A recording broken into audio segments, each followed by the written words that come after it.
Géant, un monument de l'art américain qui s'expose actuellement au cœur de Paris, au sein du musée Picasso, non moins grand nom de la peinture internationale. Mais que vient donc faire le génial Jackson Pollock, maître incontesté de l'art abstrait au musée Picasso? Le musée parisien lui dédie une formidable rétrospective retraçant ses premières années, celle féconde d'où jaillira son génie pictural reconnu de tous.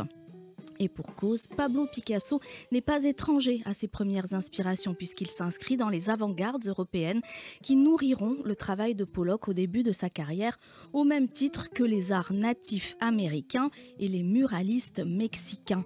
Un magnifique melting pot dont Pollock s'approprie les codes pour produire ses propres propositions artistiques. C'est donc sur ces premières années, de 1934 à 1947 exactement, très peu exposées jusqu'à présent, qu'entend se pencher l'exposition. Ces années décisives qui ont constitué le laboratoire expérimental de l'œuvre de Pollock, bien avant la technique fameuse du draping, qui consiste à laisser couler la peinture directement sur la toile et qui sera la marque de fabrique de Pollock. Tout au long du parcours, on saisit l'influence de Picasso dans l'œuvre de Pollock, une présence quasi subliminale qui l'amène à la fin des années 30 sur la voie d'une peinture expressive, singulière, figurative et informelle. L'œuvre décisive et qui fait mouche, ce sera Guernica, dont il est fasciné et dont on s'amusera à dénicher des références dans l'œuvre de Pollock à la fin de sa carrière.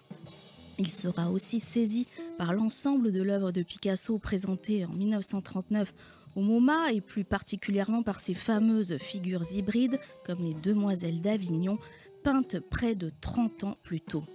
Mais la force de l'œuvre de Pollock, c'est d'avoir su produire tout au long de sa carrière des compositions d'une grande intelligence expressive dans laquelle il convoque, outre Pablo Picasso, les muralistes mexicains, auquel il emprunte la palette chromatique ainsi que les sculptures et masques natifs américains. Le masque, omniprésent dans l'œuvre de Jackson Pollock au tournant des années 40, symbole sacré dans les cultures autochtones d'Amérique du Nord et qui a pour but et attribut de transformer l'homme pour le faire renaître. Une renaissance qui fait également écho à l'exil des artistes et penseurs français fuyant l'occupation et qui seront au cœur du New York des années 40, le moteur d'une effervescence culturelle et intellectuelle. André Breton, Marcel Duchamp, André Masson, Marx Ernst, des figures emblématiques qui jalonneront le parcours de Jackson Pollock, dont il puisera une source de création et d'émancipation inépuisable. Jackson Pollock est l'invité du musée Picasso à Paris jusqu'en janvier prochain.